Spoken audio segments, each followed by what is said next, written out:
નમસ્કાર વિદ્યાર્થી મિત્રો, ફરી પાછા શ્રી એસએન વિદ્યાલય શાળા પરિવાર વતી ચાલતા ઈ લર્નિંગ પ્રોગ્રામની અંદર આપનું હાર્દિક સ્વાગત છે।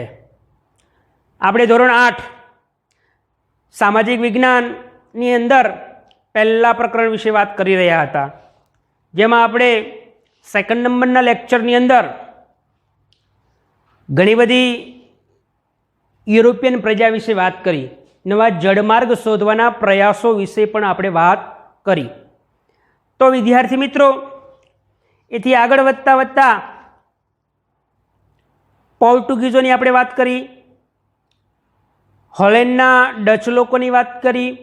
હવે પછી આગળની બીજી એક યુરોપિયન પ્રજા ઇંગ્લેન્ડના અંગ્રેજો, અને એ અંગ્રેજોની ભારત ઉપર નજર। વેપારિક સફળતા આગળની યુરોપિયન પ્રજાઓએ મેળવી, પોર્ટુગીઝોએ વેપારિક સફળતા મેળવી, ડચ લોકોએ મેળવી, અને એ બધાની વેપારિક સફળતાથી પ્રેરાઈને અંગ્રેજોની પણ ભારત ઉપર વેપારિક સફળતા મેળવવાની નજર એમને પણ દોડાવી, અને એના જ પરિણામ સ્વરૂપે હવે અંગ્રેજોએ ભારતમાં વેપાર કરવા માટે સૌથી પ્રથમ ઈસવીસન 1600ની સાલની અંદર બ્રિટિશ ઈસ્ટ ઇન્ડિયા કંપની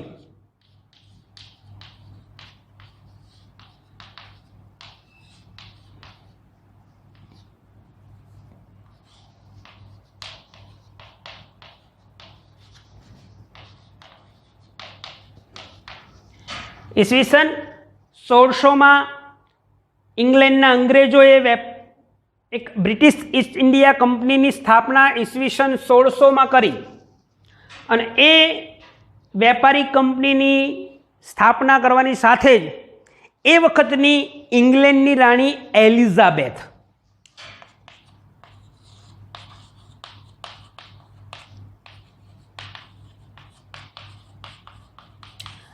ઇંગ્લેન્ડની રાણી એલિઝાબેથે બ્રિટિશ ઈસ્ટ ઇન્ડિયા કંપનીને ભારતમાં વેપાર કરવા માટેની પરવાનગી આપી। પરિણામ સ્વરૂપે આ બ્રિટિશ ઈસ્ટ ઇન્ડિયા કંપનીના વેપારીઓ સાથેનું એક જહાજ, એક વહાણ ભારત આવવા માટે નીકળ્યું, અને એ વહાણનો કપ્તાન વિલિયમ હોકિન્સ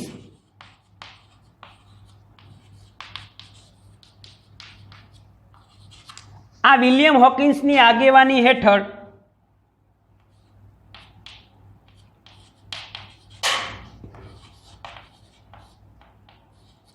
કપ્તાન વિલિયમ હોકિન્સની આગેવાની હેઠળ એક જહાજ 1608માં સુરત મુકામે આવ્યું।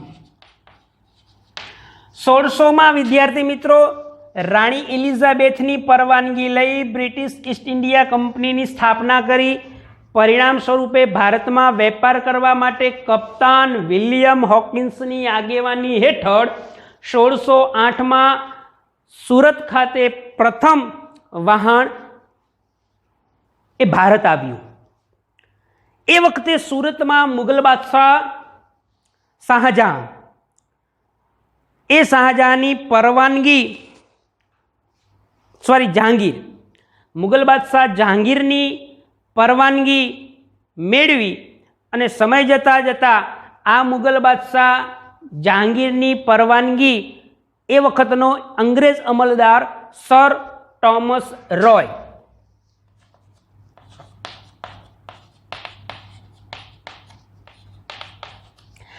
સર ટોમસ રોયે મુગલ બાદશાહ જહાંગીર પાસે વેપારની પરવાનગી લઈ અને બ્રિટિશ ઈસ્ટ ઇન્ડિયા કંપનીએ પોતાનું વેપારી મથક સ્થાપ્યું। સમય જતાં જતાં 1613માં પ્રથમ વેપારી મથક સ્થાપ્યું। વિદ્યાર્થી મિત્રો, 1600માં કંપનીની સ્થાપના થઈ, એલિઝાબેથે વેપારની પરવાનગી આપી, કપ્તાન વિલિયમ હોકિન્સની આગેવાની હેઠળ 1608માં પ્રથમ જહાજ સુરત ખાતે આવ્યું. એ પછી મુગલ બાદશાહ જહાંગીરની પરવાનગી લઈ સર ટોમસ રોયે પરવાનગી લઈ અને પ્રથમ વેપાર કરવાની પરવાનગી મેળવી અને પરિણામે 1613માં પ્રથમ વેપારી મથક સુરત ખાતે સ્થાપવામાં આવ્યું. વિદ્યાર્થી મિત્રો, તમારા પુસ્તકમાં એથી પણ વધારે માહિતી લખવામાં આવેલી નથી. આગળના ધોરણમાં તમે આવશો તો એ બધી માહિતી પણ તમને આપવામાં આવેલી છે, ભણાવવામાં આવેલી છે અને તમને જાણવા પણ મળશે. તો એ થોડીક તમને હું એથી વધારે માહિતી આપું. 1613માં પ્રથમ વેપારી મથક સુરતમાં સ્થાપ્યું. સમય જતાં જતાં બ્રિટિશ ઈસ્ટ ઇન્ડિયા કંપનીએ ભારતમાં એથી પણ વધારે અલગ અલગ જગ્યાઓએ વેપારી મથકો સ્થાપ્યા. સુરતના આજુબાજુના વિસ્તારો ભરૂચ, વડોદરા, અમદાવાદ એવા વિસ્તારોમાં પણ વેપારી મથકો સ્થાપ્યા.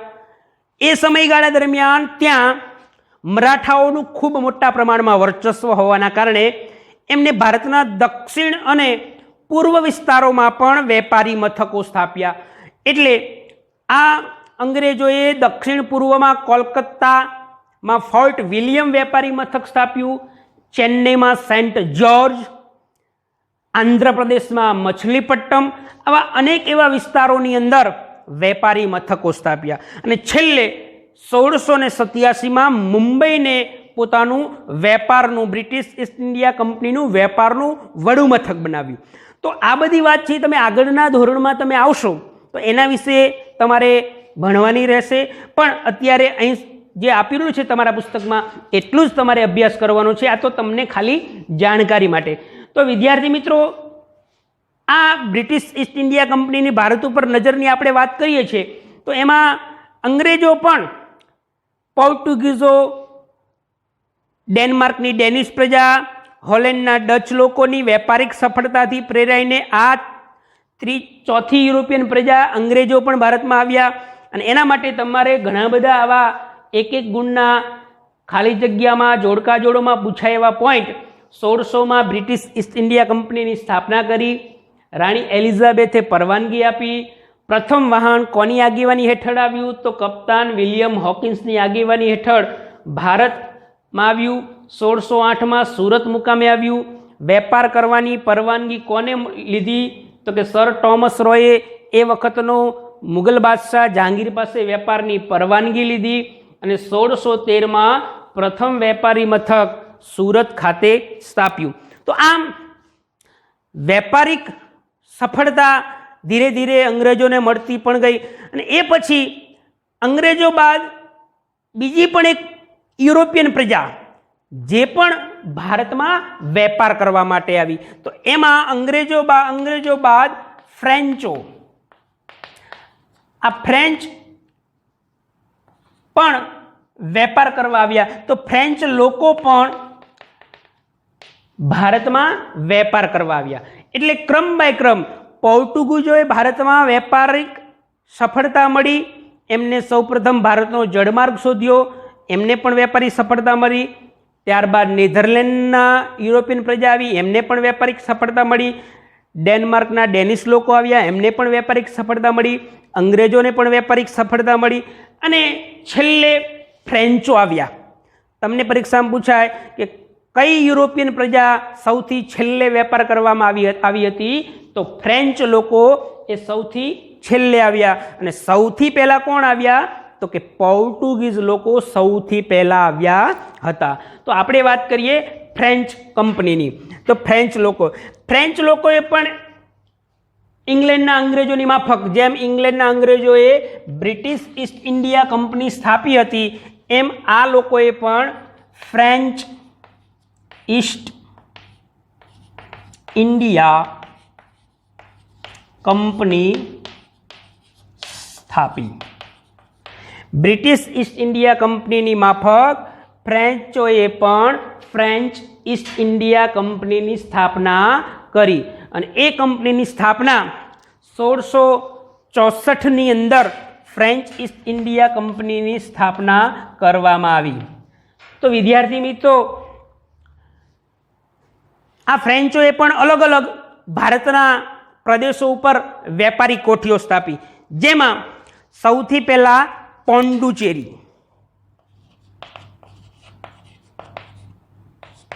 સમય જતા જતા માહે,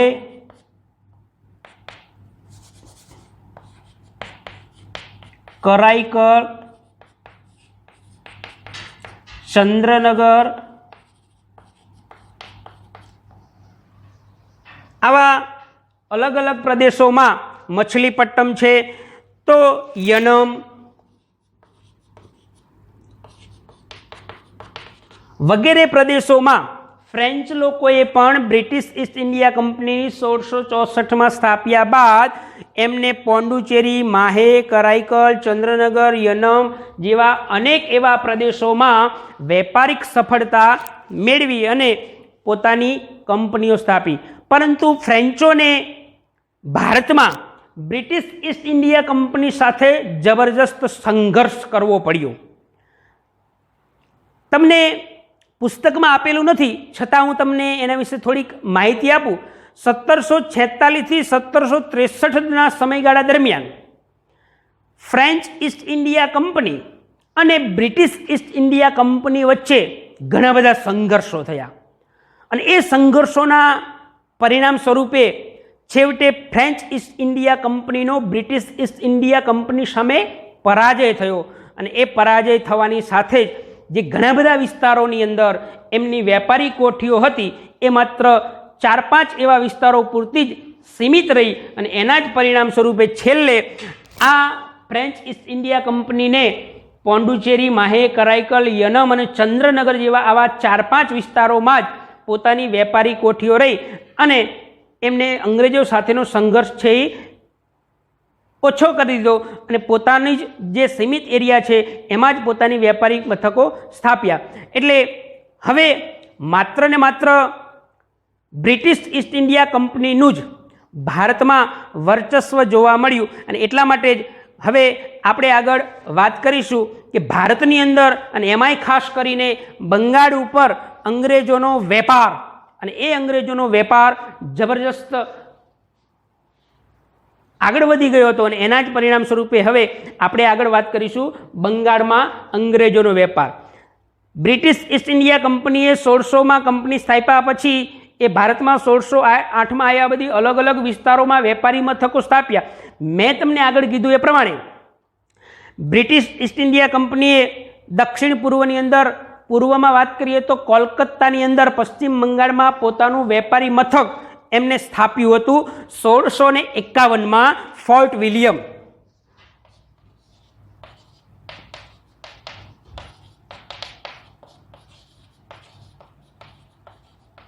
આ ફોર્ટ વિલિયમ વેપારી મથક 1651માં બ્રિટિશ ઈસ્ટ ઇન્ડિયા કંપનીએ પોતાનું વેપારી મથક સ્થાપી અને એ સમયે મુગલ બાદશાહ ઔરંગઝેબ પાસેથી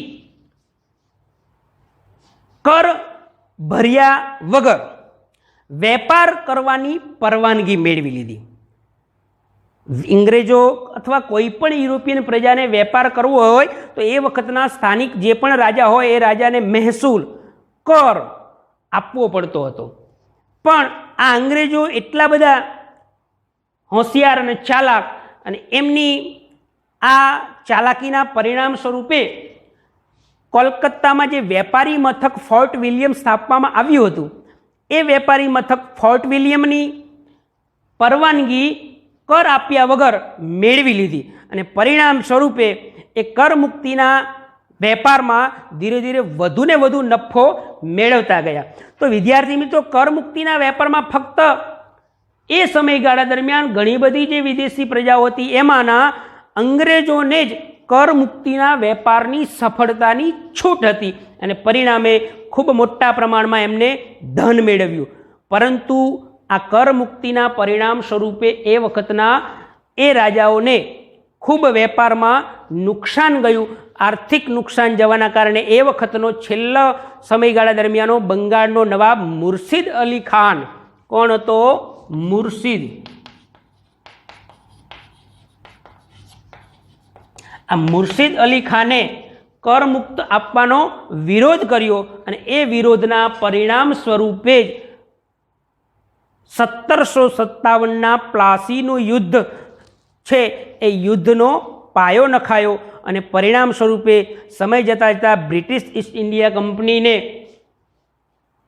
આ ભારતના રાજા અને રજવાડાઓ સાથે બે એવા જબરજસ્ત યુદ્ધો કર્યા. 1757નું પ્લાસીનું યુદ્ધ અને 1764નું બક્સરનું યુદ્ધ. તો વિદ્યાર્થી મિત્રો, આજે આ લેક્ચરની અંદર અંગ્રેજો જે ભારતમાં આવ્યા, સમય જતાં જતાં એમને વેપારિક સફળતા મળી, એટલે આ ટોપિકની અંદરથી તમને ઘણું બધું 1 માર્કનું 2 ગુણનું પૂછાઈ શકે છે. ફરી એક વખત હું તમને રિપીટ કરાવી દઉં કે અંગ્રેજો જે ભારતમાં આવ્યા અને એ ભારતમાં આવ્યા ત્યારે એમને કઈ કંપનીની સ્થાપના કરી? તો કે બ્રિટિશ ઈસ્ટ ઇન્ડિયા કંપનીની સ્થાપના કરી. કઈ સાલની અંદર? તો કે 1600માં બ્રિટિશ ઈસ્ટ ઇન્ડિયા કંપનીની સ્થાપના કરી. હવે સ્થાપના કર્યા બાદ વેપાર કરવાની પરવાનગી કોને આપી? તો ઇંગ્લેન્ડની રાણી એ વખતે કોણ હતી? તો કે ઇલિઝાબેથ. રાણી ઇલિઝાબેથે વેપાર કરવાની પરવાનગી આપી. હવે વિદ્યાર્થી મિત્રો, આગળનો 1 ગુણનો પ્રશ્ન MCQ ખાલી જગ્યામાં પૂછાઈ શકે કે બ્રિટિશ ઈસ્ટ ઇન્ડિયા કંપનીનું પ્રથમ વહાણનો કપ્તાન કોણ હતો? તો કે કપ્તાન હતો વિલિયમ હોકિન્સ. કોની આગેવાની હેઠળ આવ્યું હતું એમ પણ પૂછાઈ શકે. તો કે વિલિયમ હોકિન્સ. ક્યાં આવ્યું? તો કે સુરત ખાતે 1608માં આવ્યું. ત્યારબાદ મુગલ બાદશાહ કોણ હતો એ સમયે સુરતમાં? તો જહાંગીર. જહાંગીરને વેપાર કરવાની પરવાનગી કયા અંગ્રેજ અમલદારે જહાંગીર પાસેથી લીધી? તો sir Thomas Roy. British East India કંપનીને વેપાર કરવાની પરવાનગી કયા રાજાએ આપી હતી? તો જહાંગીરે. જહાંગીર પાસે કોણ પરવાનગી લેવા ગયું હતું? તો કે સર ટોમસ રોય. હવે પ્રથમ વેપારી મથક કોને સ્થાપ્યું? ક્યાં સ્થાપ્યું? તો કે બ્રિટિશ ઈસ્ટ ઇન્ડિયા કંપનીએ પ્રથમ વેપારી મથક 1613માં સ્થાપ્યું. મેં તમને આગળ કહ્યું હતું એ તમારે કંઈ યાદ રાખવાની જરૂર નથી, એ આગળના ધોરણ માટે છે. ત્યાર પછી આ વેપારિક સફળતા મેળવી અને એ બાદ ફ્રેન્ચ લોકોએ પણ પોતાની વેપારી મથકો સ્થાપ્યા ભારતમાં. તો એના વિશે વાત કરીએ તો 1664માં ફ્રેન્ચ ઈસ્ટ ઇન્ડિયા કંપનીની સ્થાપના કરવામાં આવી. ફ્રેન્ચોએ કઈ કઈ જગ્યાએ પોતાના વેપારી મથકો સ્થાપ્યા? 2 ગુણમાં પૂછાય. તો પોંડુચેરી, માહે, કરાઈકલ, ચંદ્રનગર, યનમ જેવા વિસ્તારોમાં વેપારી મથકો સ્થાપ્યા. ત્યાર પછી આગળ છેલ્લે આપણે વાત કરી અંગ્રેજોની ભારતમાં બંગાળ ઉપર કેવા પ્રકારનું સામ્રાજ્ય, કેવા પ્રકારના વેપાર કરતા હતા. તો એની વાત કરીએ તો મુગલ બાદશાહ, એ સમયે બંગાળનો મુગલ બાદશાહ ઔરંગઝેબ પાસેથી કેવી પરવાનગી મેળવી? તો કે કર આપ્યા વગર વેપાર કરવાની પરવાનગી હતી. કોને વેપાર કરવાની પરવાનગી હતી? તો બ્રિટિશ ઈસ્ટ ઇન્ડિયા કંપનીને કર આપ્યા વગર વેપાર કરવાની પરવાનગી હતી. ત્યાર પછી બ્રિટિશ ઈસ્ટ ઇન્ડિયા કંપનીને જે વેપાર કરવાની પરવાનગી આપવામાં આવી હતી કર આપ્યા વગર, એનો કયા નવાબે વિરોધ કર્યો? તો કે નવાબ હતો મુર્શિદ અલી ખાન. અને એ મુર્શિદ અલી ખાને એનો વિરોધ કર્યો અને એના જ પરિણામ સ્વરૂપે 1757નું યુદ્ધ થયું. અંગ્રેજો અને એ વખતનો મુર્શિદ અલી ખાન પછી આવેલો નવાબ સિરાજ ઉદ દૌલા સાથે યુદ્ધ થયું. એ યુદ્ધ વિશે આપણે આગળના લેક્ચરની અંદર વાત કરીશું. પરંતુ વિદ્યાર્થી મિત્રો, અહીં સુધીનું જે છે 1 ગુણ 2 ગુણ જે પણ તમને પ્રશ્નો નીકળતા હોય એના વિશે તમે ગહન અભ્યાસ કરજો. સૌથી મહત્વનું, આ પ્રજામાં કોણ કોણ પ્રજા પ્રથમ આવી? તો પ્રથમ આવી હતી પોર્ટુગીઝો. પોર્ટુગીઝો બાદ કોણ આવ્યા હતા? તો કે નેધરલેન્ડના ડચ લોકો, ત્યારબાદ ડેનમાર્કના ડેનિશ પ્રજા, ત્યારબાદ ઇંગ્લેન્ડના અંગ્રેજો અને છેલ્લે સૌથી આવ્યા હતા ફ્રાન્સના ફ્રેન્ચો. તો આવી રીતના ક્રમ બાય ક્રમ વિદ્યાર્થી મિત્રો પૂછાઈ શકે છે 1 ગુણમાં 2 ગુણમાં. તો આના માટે તમે ઘણો બધો અભ્યાસ કરતા રહેશો. આગળના નેક્સ્ટ પિરિયડની અંદર આપણે સૌથી મહત્ત્વના 3 ગુણની અંદર 4 ગુણની અંદર પૂછાય એવા પ્રશ્ન, પ્લાસીનું યુદ્ધ અને બક્સરના યુદ્ધ વિશે અભ્યાસ કરીશું. ત્યાં સુધી હું આપની રજા લઉં છું. જય હિન્દ, જય ભારત.